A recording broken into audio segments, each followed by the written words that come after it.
일본의 스페인전에서 결승골이 큰 화제가 되고 있습니다. 라인을 넘었다 아니다라며 축구 전문가와 팬들 사이에 큰 논쟁이 되고 있습니다.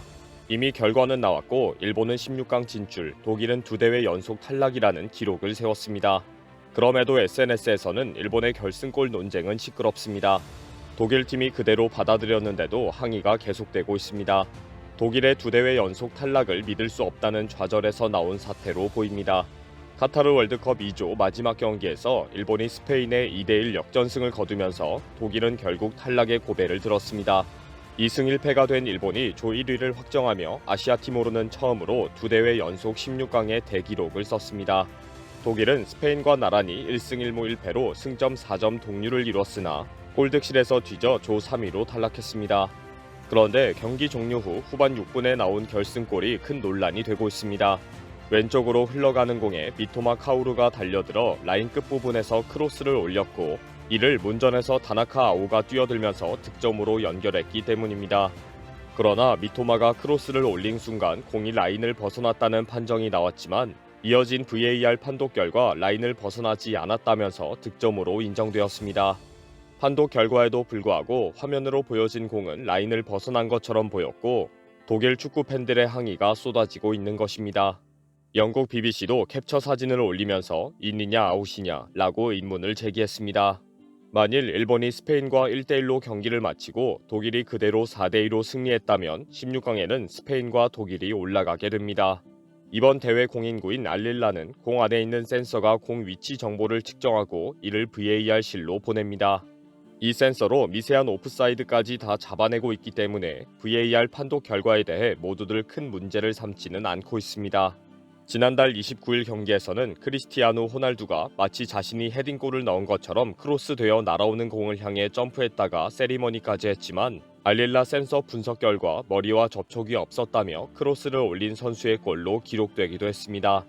당시 호날두 본인이 직접 내 머리에 맞고 들어갔다 라고 주장하고 목소리를 높였습니다. 그런데 호날두의 큰 소리가 거짓말이라는 것이 센서 분석으로 확인이 된 것입니다. 분노하는 축구 팬들도 상당합니다. 축구라는 스포츠는 완전히 끝났다. 분명히 아웃인데 어떻게 득점으로 인정될 수 있는가? 직접 눈으로 확인해봐라. 독일이 너무 안타깝다. 라는 지적이 많습니다. 인이라고 주장하는 VAR 캡처 이미지보다 아웃이라고 증명이 되는 캡처 이미지가 훨씬 더 많다. 인간의 눈이 컴퓨터보다 정확하다. 잉글랜드 국가대표 출신이면서 현재 스카이스포츠 축구 해설가로 활동하는 게리 네빌도 강력하게 이의를 제기하고 있습니다. VAR이 우리가 보지 못한 결정적인 각도와 증거를 보여주는 것은 의심의 여지가 없다. 그러나 방송 카메라에서 비춰지는 다양한 각도는 왜 인정하지 않는지 이해가 안 된다. 일방적인 증거와 화면은 투명성과 공정성에 아무런 도움이 되지 않는다. 결국 게리 네빌은 바로 위에서 촬영한 화면에 완전히 아웃되었다는 증거도 있다. 라고 항의합니다. 방송국 카메라뿐 아니라 다양한 화면과 각도와 증거들은 참고로 하지 않고 VAR 사진 한 장으로 판정하면 안 된다는 지적입니다. 그러나 이런 주장은 게리 네빌 등 일부 축구 전문가와 팬들이고 대부분은 독일은 입을 다물어라. 이미 끝났다. 너희들은 졌고 16강 탈락이다. 라고 비난합니다. ESPN도 골라인 인아웃 순간을 소개하면서 이 공이 아웃되었다면 독일이 16강에 진출하게 된다. 라고 지적했습니다. 그럼에도 불구하고 분명히 인이라며 당시 상황을 설명하는 영상이 쏟아지고 있습니다. 대부분 앞에서 보면 나간 것 같지만 위에서 보면 라인에 걸쳐 있다는 것을 보여주는 영상입니다. 위에서 쳐다본 사진도 공개되었는데 라인을 완전히 벗어나지 않고 1mm라도 물려 있다는 것을 보여줍니다. 음영 처리를 해서 보여주기도 합니다. 골문의 라인 득점 기준에도 분명히 완전히 라인을 벗어나야 득점으로 인정된다고 규정되어 있습니다. 1cm라도 물려 있으면 노골이 된다는 것입니다. 카타르 현지에서는 입을 막는 퍼포먼스를 했던 독일을 조롱하는 글들이 올라오고 있습니다. 독일은 스포츠를 하기 위해서 카타르에 온 것이 아니다. 정치 캠페인 활동을 하려고 왔다. 쓰레기 같은 독일팀이라는 비난을 하면서 독일이 첫 번째 경기에서 입을 막고 사진을 찍은 것을 조롱합니다. 당시 독일 선수들은 카타르의 인권 침해에 대해서 입을 막게 했다면서 항의를 했습니다. 이런 논쟁이 계속되고 있지만 독일은 2대회 연속 탈락이라는 사실을 받아들이고 있습니다. 월드컵의 영원한 우승 후보로 꼽히는 전차군단 독일은 한국과 일본에 결정적인 패배를 당하며 16강 진출에 실패했습니다. 독일은 월드컵에서 통산 4차례 우승한 자타공인 축구 강국입니다. 독일보다 월드컵에서 많이 우승한 나라는 5회의 브라질이고 통산 4차례 우승한 나라는 독일과 이탈리아입니다. 월드컵 무대에서 무자비하게 전진하기만 하던 독일을 조별리그에서 처음 멈춰 세운 것은 한국이었습니다. 2018년 러시아 대회에서 한국은 조별리그 최종전에서 독일을 2대0으로 격파하는 카잔의 기적을 일으켰습니다. 그 결과로 한국과 독일은 동반으로 조별리그에서 탈락하게 되었습니다. 이 사건은 한국에는 16강행 실패 속에서 태극 전사들의 의지를 통해 희망을 엿본 아름다운 기억으로, 독일에는 유럽 최강팀의 명성이 손상되는 불명예로 남아 있습니다. 독일은 한국에 당한 이 치욕을 다시는 되풀이하지 않기 위해 절치부심 준비를 했습니다. 독일은 2019-20 시즌 바이에른 뮌헨의 트래블을 지휘한 플리크 감독 체제로 새 출발을 했습니다. 플리크 감독의 지도 아래 독일은 빠르게 제 모습을 찾아갔습니다.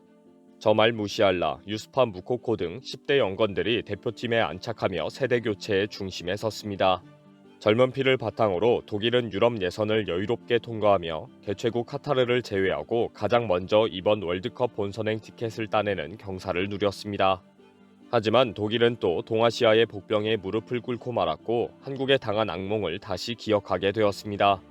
플리크 감독은 경기 뒤 크게 실망했다. 먼저 이 충격에서 아주 빠르게 회복해야 한다. 라면서 실패의 원인을 냉정하게 분석하겠다. 나 역시 그 분석의 대상이 될 것이라고 말했습니다.